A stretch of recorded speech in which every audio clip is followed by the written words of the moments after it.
Bonjour et bienvenue. Je vous propose ce thème du pardon comme travail de pacification que j'ai découvert en écoutant Michel Odoul, praticien et fondateur de l'Institut français de Shiatsu, une forme de massage venue du Japon.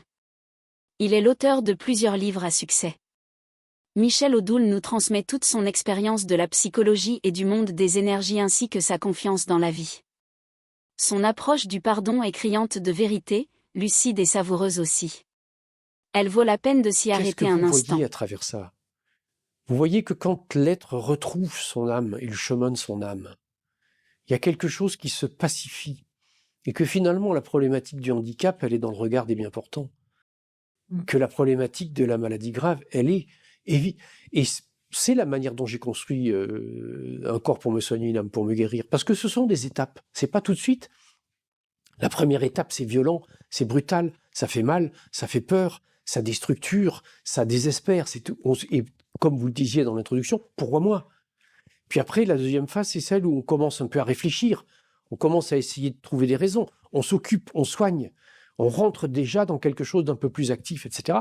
Et puis la troisième des parties, c'est celle où on dépasse ce stade-là et on arrive dans la capacité à pacifier tout ça et à essayer de trouver une direction vers laquelle peut-être la porte existe.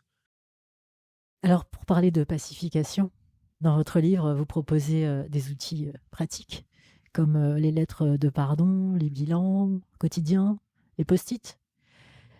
J'ai été très sensible aux lettres du pardon, perso. Pourquoi le pardon est important et comment on y arrive concrètement ? Parce que on peut très bien dire, oui, intellectuellement, il faut pardonner, mais son corps, c'est comme la colère, en fait. Non, mais c'est jamais le cortex qui va pardonner. La seule chose qui peut pardonner, c'est le cœur. Le pardon, c'est le cicatrisant de l'âme. C'est la condition sine qua non pour que quelque chose puisse être. Et que quelque chose qui puisse être, c'est nous. Tant que nous ne sommes pas dans le pardon, nous ne sommes pas nous-mêmes, nous sommes contre l'autre. Nous sommes quelque chose d'autre. Nous sommes une rancœur, nous sommes une amertume, nous sommes une haine, nous sommes une volonté de régler des comptes. Nous existons et n'habitons que par rapport à ça.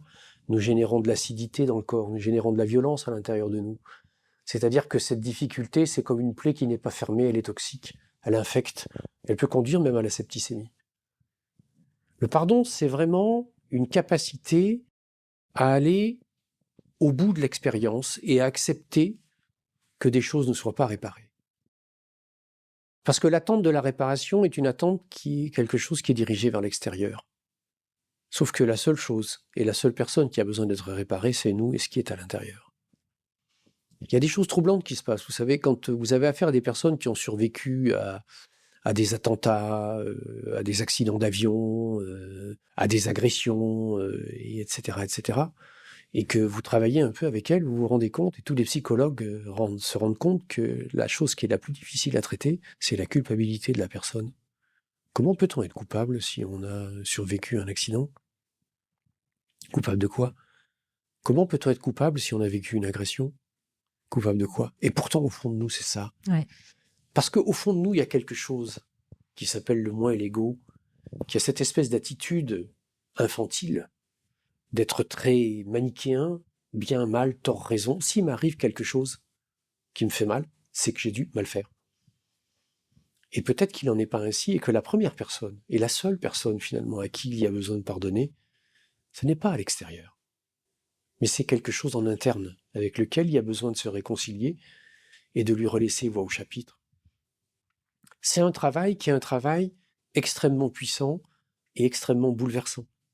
C'est un travail dans lequel je propose notamment cette technique de la lettre. Parce que quand vous avez des patients ou des gens qui viennent vous voir et qui sont porteurs de cette dimension-là et qui vous disent « oui, mais j'ai fait travailler, j'ai pardonné, etc., etc. » Je leur raconte toujours une histoire qui est en fait tirée d'un dessin de Sampé, qui faisait des choses absolument magnifiques, et il y a un dessin de Sampé qui est absolument somptueux, qui est un dessin sur lequel il y a un monsieur c'est la nuit, il y a les étoiles dans le ciel, il est sur une colline, et il s'adresse au ciel et à Dieu, et il dit « Seigneur, j'ai pardonné à tous ceux qui m'ont fait du mal, mais j'ai la liste. » C'est-à-dire que... Pour Michel Odoul, il faut impérativement identifier et affronter la souffrance induite par le non-pardon. Connaître les processus qui conduisent à la souffrance. Connaître les origines profondes de la souffrance. Découvrir les mécanismes qui se mettent en jeu et pourquoi ils le font. Accepter enfin la part de responsabilité qui nous incombe sont les clés essentielles de la redécouverte de ce qui peut, en nous, avoir le pouvoir de nous guérir. L'état d'équilibre se nourrit de la paix, la dynamique de la vie se nourrit de tension, mais cette tension est noble car elle nous tire vers le haut.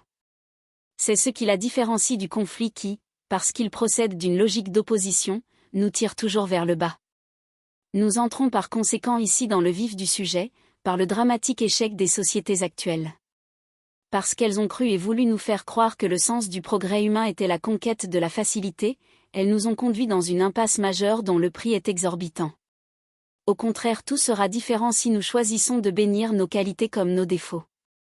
En bénissant, nous retirons le pouvoir de l'illusion construite durant toute notre vie.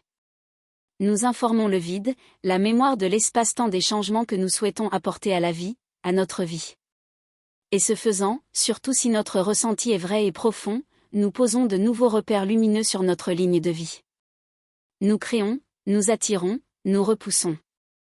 Ce qui va permettre d'autres émergences, d'autres rapprochements d'énergies similaires, avec en plus aussi des intuitions, prémonitions, pressentiments, heureux hasards, coïncidences ou synchronicités. Nous aurons dès lors à donner du sens en dépit de ce qui se présente à nous, des bonheurs et des malheurs de la vie. Il s'agira de concilier en soi, de manière harmonieuse, toutes les parties de soi qui nous habitent. D'unifier ce qui est fragmenté, déconcerté, explosé, dispersé, cassé, brisé, d'en constituer un ensemble cohérent et stable, rien de facile en vérité. C'est pourtant ce qui est au cœur du travail de pacification qui fera de nous des vrais humains.